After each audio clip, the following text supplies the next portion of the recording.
Video अच्छा लगता है तो चैनल को सब्सक्राइब करिए और उस घंटी को दबाइए ताकि जब नया वीडियो अपलोड करूं तो आप सबको तुरंत पता लग जाए।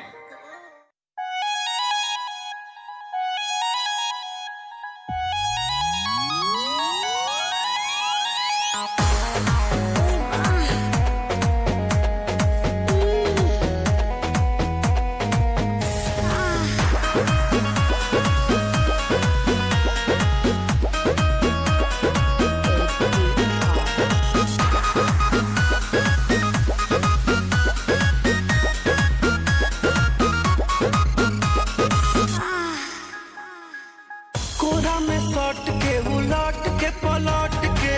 दिल बड़ो दहिया दूर हो हटना बिजली के तार में भतार अझुरैलो मने मने कैलो मजबूर